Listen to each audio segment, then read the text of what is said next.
سلموا تسلیما اللهم صل على سيدنا ومولانا محمد معدن الجود والكرم وآله وأصحابه الكرام وابنه الكريم وبارك وسلم صلاة دائمة سرمدا أبدا. بسم الله الرحمن الرحيم. يا أيها الذين آمنوا لا تتخذوا الكافرين أولياء من دون المؤمنين أتريدون أن تجعلوا لله عليكم سلطانا مبينا ان المنافقین فی الدرک الاسفل من النار ولن تجد لهم نصیرا الا الذین تابوا واصلحوا واعتصموا بالله واخلصوا دینهم لله فاولئک مع المؤمنین وسوف یؤتی اللہ المؤمنین اجرا عظیما ما يفعل الله بعذابکم ان شکرتم وآمنتم وکان اللہ شاکرا علیما. صدق اللہ مولانا العظیم. اتریدون ان تجعلوا للہ علیکم سلطانا مبینا. اللہ فرماتا کیا یہ چاہتے ہو کہ اپنے اوپر اللہ کے لیے سری محبت کر لو، سری حجت کر لو؟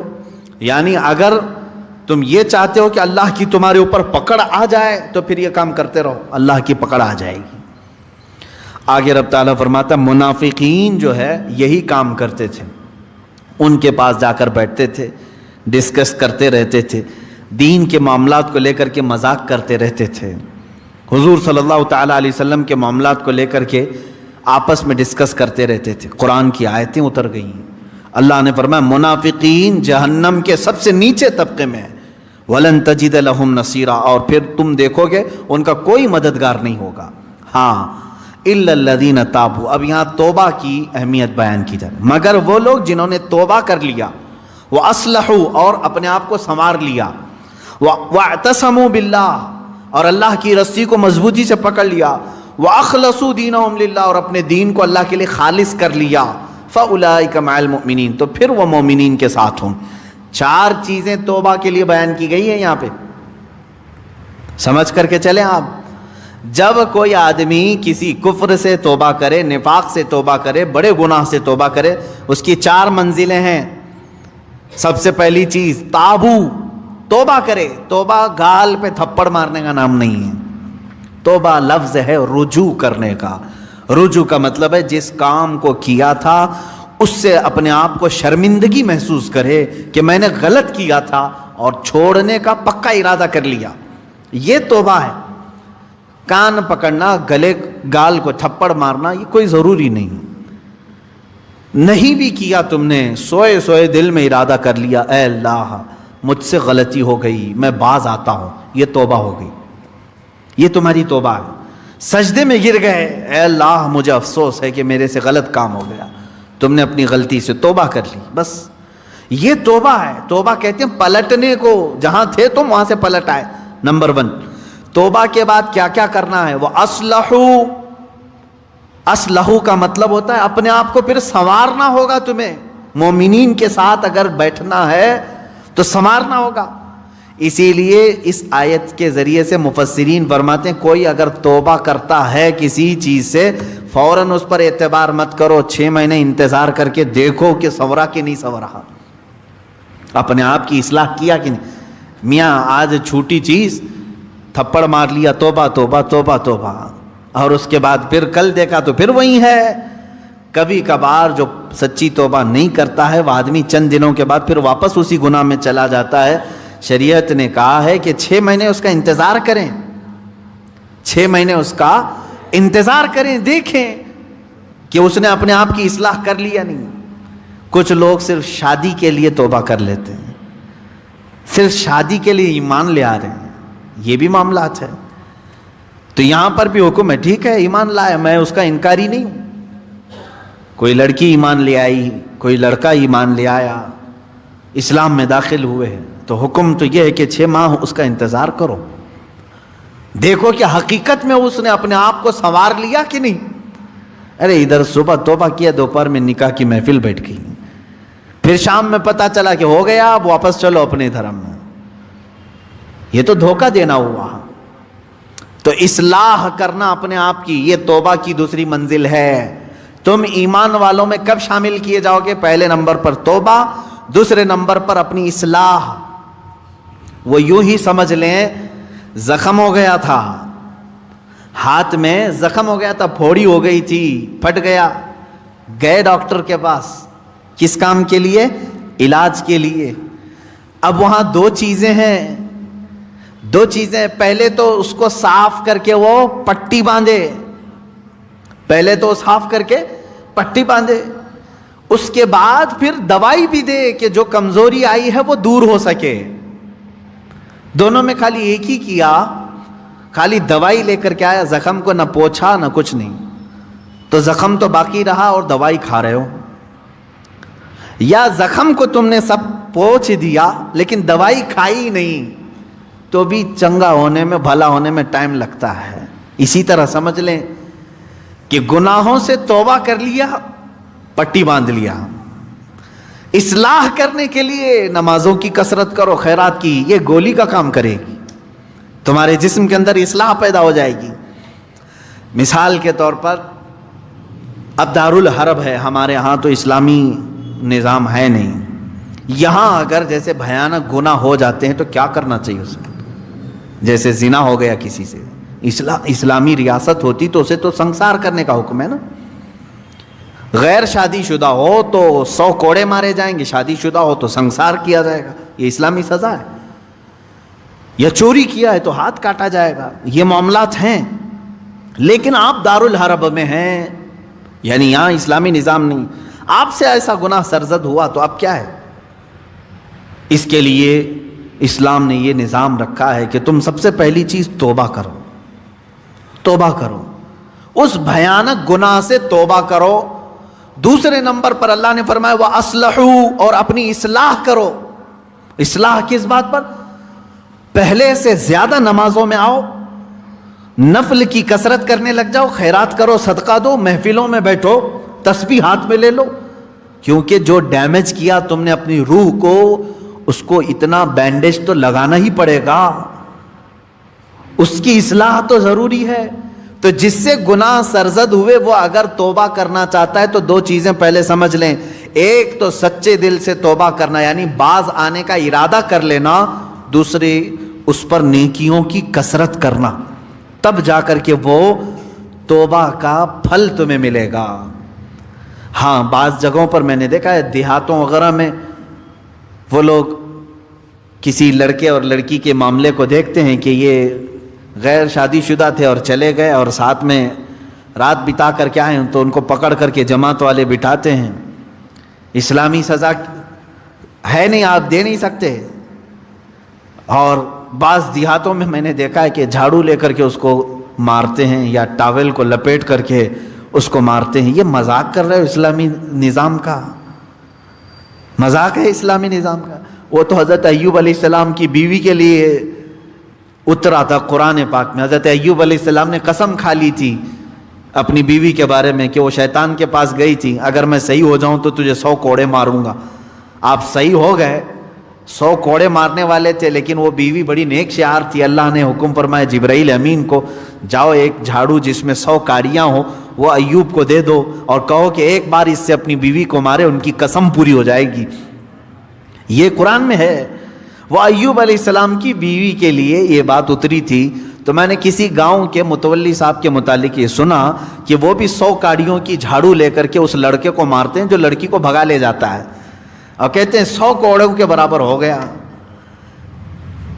اور اگر 100 کوڑے مارو گے تو پھر اگلا دن آپ کے کوڑے پڑنے کا آ جائے گا. یہاں نہیں مار سکتے. یہاں صرف یہ ہے کہ سچی توبہ کی اسے تلقین کی جائے, رو رو کر کے تو توبہ کرے, اس کے بعد اپنی اصلاح کرے. اپنی اصلاح کیسے؟ نیکیوں کی کثرت کرے. پہلے نماز کم پڑھتا تھا تو اب زیادہ کر لیں, نفل نہیں تھے تو نوافل کی زیادہ تعداد کر, درود مبارکہ آیت کریمہ کا ورد زیادہ کرے. یوں ہی سمجھ لیں کہ بیماری کے بعد جب آدمی اٹھتا ہے تو اسے ٹونک لینی پڑتی ہے, اچھی غذا دینی پڑتی ہے تاکہ اس کی جو گری ہوئی صحت ہے وہ جلدی صحیح ہو جائے. گناہ کرنے کے بعد بندے کی روح اسی طرح بیمار ہوتی ہے. توبہ کے بعد اسے ٹونک دینے کے لیے نیکیوں کی کثرت ضروری ہے, وہ نوافل کی کثرت کرے. نمبر 3 وَاعْتَصَمُوا بِاللَّهِ, اللہ کی رسی مضبوطی سے تھام لے. یہ اللہ کی رسی ہے کیا؟ اس پر ہی بہت گھنٹوں تفسیر ہو جائے گی. یہ قرآن پاک میں گزر وَاعْتَصَمُوا بِحَبْلِ اللَّهِ، چوتھے پارے میں یہ آیت گزر چکی ہے، اور یہاں اللہ نے فرمایا وَاعْتَصَمُوا بِاللَّهِ، اللہ کی رسی مضبوطی سے پکڑ لو. اللہ کی رسی کیا ہے؟ آسمان سے کوئی چیز لٹک رہی ہے کہ اس کو پکڑ کر کے جھولتا رہے گا، چھوڑے گا نہیں. اللہ کی رسی. مفسرین کے الگ الگ اقوال ہیں. قرآن پاک اللہ کی رسی ہے، اسے جو تھام لیا گویا کہ وہ اللہ کی رسی کو پکڑ لیا. رسول پاک صلی اللہ تعالی علیہ وسلم کی ذات اللہ کی رسی ہے. حضور صلی اللہ علیہ وسلم کو جو تھام لیا، ان کی تعلیمات کو، وہ اللہ کی رسی کو پکڑ لیا ہے. اہل بیت اطہار جو رسول اللہ کی آل ہیں، ان کو کہا گیا ہے کہ وہ اللہ کی رسی ہیں. ان کو جو تھام لیا وہ اللہ کی رسی کو پکڑ لیا. اہل اللہ جو ہیں، اولیاء کاملین، یہ اللہ کی رسی ہیں. ان میں سے کسی کو اس نے تھام لیا، وہ اللہ کی رسی کو پکڑ لیا. تو توبہ کرنے کے بعد اور دو چیزیں ایکسٹرا ہو گئی. ایک اصلاح، دوسرے نمبر پر اللہ کی رسی کو پکڑنا ہے. یعنی قرآن لے لو. قرآن کو لے لینے کا مطلب یہ نہیں ہے کہ پکڑ کر کے زندگی بھر رہے. قرآن کی تعلیمات پر چلے، قرآن سے لگاؤ اور محبت بڑھا لے، اور اس کی تلاوت کثرت سے کرے. یہ اللہ کی رسی ہے. حضور پاک صلی اللہ علیہ وسلم سے محبت زیادہ کر لے، وہ اللہ کی رسی ہے. اور یہ ایک بات یاد رکھیں، میں آپ سے کہتا ہوں، یہاں میرے پاس ایک رسی ہے، ایک اس کا سرا، ایک کونا میرے پاس ہے، ایک باہر، اور آپ نے اس رسی کو پکڑ لیا، اور جب میں رسی کھینچوں تو سیدھے آپ کس کے پاس آئیں گے؟ میرے پاس آ جائیں گے، بلا تشبیہ و بلا تمثیل. اللہ نے قرآن میں فرمایا اللہ کی رسی کو پکڑ لو. یعنی اللہ رب العزت کی جو رسی ہے وہ خود خدائے قدیر و جبار کے دست قدرت میں ہے، اور اس رسی کا ایک سرا، ایک کونا دنیا میں ہے، وہ رسول پاک کی شکل میں ہے، اہل بیت اطہار کی شکل میں ہے، قرآن عظیم کی شکل میں ہے. ان کو جس نے پکڑ لیا، جب رب تبارک و تعالیٰ سارے لوگوں کو کھینچے گا تو تم وہیں جاؤ گے جہاں یہ اس رسی کا دوسرا کنارہ ہوگا. اسی کو کہتے ہیں اللہ رب العزت تک پہنچنے کے لیے اس کی رسی کو تھام لینا، یعنی اہل اللہ، اولیاء کاملین سے وابستہ ہونا، قرآن پاک سے اور رسول پاک کی زندگی سے وابستہ ہونا. تین چیزیں میں نے گنا دیا توبہ کے لیے. وَأَخْلَصُوا دِينَهُمْ لِلَّهِ، چوتھی چیز ہے اپنے دین کو اللہ کے لیے خالص کر دینا، پیوریٹی والا دین. یہ وہی شادی کرنے والے لوگوں کے لیے ہے، جو شادی کے لیے دین میں آئے تو اللہ فرمانا نہیں، اللہ کے لیے دین میں آؤ، اللہ کے لیے توبہ کرو. بعض لوگوں کو دیکھا گیا کہ بھائی بہت زیادہ آوارہ گردی کرتا تھا، میں تو بیٹی نہیں دوں گا اس کو. کہا 4 لوگوں کو لے آؤ، میں توبہ کرتا ہوں. توبہ توبہ توبہ توبہ، ہو گئی توبہ. اس کے بعد اس کی بیٹی کو لینے کے لیے تم نے 4 لوگوں کے پاس توبہ کیا. میرے عزیزوں، اب توبہ کے اصول آپ سیکھ لو. اس نے توبہ کس کے لیے کیا؟ ایک خاتون کے لیے. اللہ فرما رہا ہے اللہ کے لیے آ جاؤ. یہ آج تیرے نکاح میں ہے، کل پھیکی پڑ جائے گی، لیکن اللہ رب العزت تو ہمیشہ رہنے والا ہے. یہ ان لوگوں کے لیے بھی تھا جو دائرہ اسلام میں داخل ہوتے تھے. جیسے ہجرت کے متعلق حضور صلی اللہ علیہ وسلم نے فرمایا جس نے اللہ اور اس کے رسول کے لیے ہجرت کی اس کا ثواب بے حساب ہے. ہجرت کا مطلب ایک وطن چھوڑ کر کے دوسرے وطن گئے. جیسے مکہ چھوڑ کر کے صحابہ مدینے گئے تھے، کس کے لیے گئے تھے؟ اللہ اور اس کے رسول کی محبت میں گئے تھے. ایک صحابی جو ہے وہ مکہ سے نکلے، ان کی منگنی ہوئی تھی مدینے کی لڑکی سے. مدینے کی ایک لڑکی سے ان کی منگنی ہوئی تھی. وہ سفر کر کے آ گئے. انہوں نے سوچا شادی بھی ہو جائے گی، ہجرت بھی ہو جائے گی، ثواب کا ثواب ہے، گھر کا گھر بھی ہے. شادی ان کی مدینے میں ہونی تھی، سسرال مدینے میں، اور مکہ سے ان کو ہجرت کرنے کا ثواب بھی لینا تھا. لیکن وہ ہجرت کر کے آئے، تب اللہ کے نبی صلی اللہ علیہ وسلم نے یہ حدیث بیان فرمائی، جس کی ہجرت جس غرض سے ہوئی اسی غرض میں مانی جائے گی. جو اللہ اور رسول کے لیے ہجرت کر کے آئے تھے اس کا ثواب بے حساب ہے، اور جو شادی کے لیے ہجرت کر کے آئے تھے تو یہ شادی کا ہی مانا جائے گا. یہ شادی کا. بعض لوگ ہجرت کر کے مائگریٹ کر کے دوسری کنٹریز میں آج گئے ہوئے ہیں، وہ اپنی روزی روٹی کے لیے گئے ہوئے ہیں، اس ہجرت کا ثواب نہیں ہے۔ اپنے دین کی حفاظت کے لیے اور اللہ کی رضا کے لیے اگر کوئی ہجرت کیا ہے تو اس کا ثواب ہے، بہت بڑا ثواب ہے۔ مثال کے طور پر برما کے لوگ جو ہجرت کی ہیں، ان کے اوپر آفتیں تھیں، مصیبتیں تھیں، اور ان کے اوپر دین تنگ کر دیا گیا تھا، اور وہ وہاں سے گھر چھوڑ کر کے ہجرت کر کے اگر کسی دارالاسلام میں گئے ہیں تو ان کو وہی ہجرت کا ثواب ہوگا جو صحابہ نے ہجرت کی تھی۔ یہ ثواب ہے کیونکہ وہ اپنے دین کی حفاظت کے لیے ہجرت کیے تھے۔ اس بات کو سمجھیں۔ 4 چیزیں یہاں پر بیان ہوئی ہیں توبہ کے متعلق۔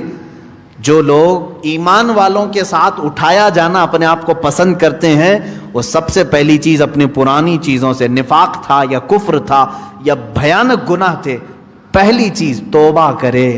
دوسری چیز اصلاح کرے، یعنی جو ڈیمیج ہوا تھا اس کو صحیح کرے۔ کیسے؟ نیکیوں سے، نمازوں سے، تسبیحات سے۔ نمبر 3، اللہ کی رسی کو پکڑ لے۔ یہ نہیں کہ خالی تو مسجد میں بیٹھ گیا اور یہ سوچا مجھے کسی کی ضرورت نہیں، کسی پیر فقیر کی ضرورت نہیں، بولتے ہیں نا بعض لوگ میرا دین کامل ہے، کسی پیر اس طرح کے جملے لوگ اپنے ماڈرنزم کو بتانا چاہتے ہیں کہ ہم اہل اللہ کے قریب نہیں جانا چاہتے، اللہ والوں کی ہمیں کوئی حاجت نہیں، جبکہ قرآن کہہ رہا ہے کونوا مع الصادقین، تم اللہ کے سچے بندوں کے ساتھ رہو۔ اگر تمہاری ضرورت نہیں تھی تو اللہ نہیں فرماتا کہ ان بندوں کے ساتھ رہو، یہ اللہ کی رسی ہے، ان کی صحبت میں اپنا وقت گزارو، ان کی تعلیمات میں اپنا وقت گزارو۔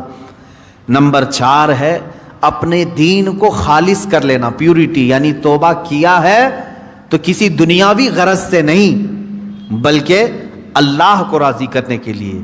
بزنس کے لیے اگر کوئی داڑھی رکھ لیا، اپنا دھندا چمکانے کے لیے اگر کوئی ٹوپی پہن لیا تو نہ اس داڑھی کا اسے ثواب ہے، نہ اس ٹوپی کا اسے ثواب ہے، بلکہ وہ دھوکہ دڑی میں شامل ہے۔ ہاں، اللہ کو راضی کرنے کے لیے اور اپنے حبیب کو راضی کرنے کے لیے کیا ہے، اللہ اس کے کاروبار میں بھی برکت دے اور اس عمل کا بھی اسے ثواب عطا کرے۔ یہ 4 چیزیں ہیں۔ آگے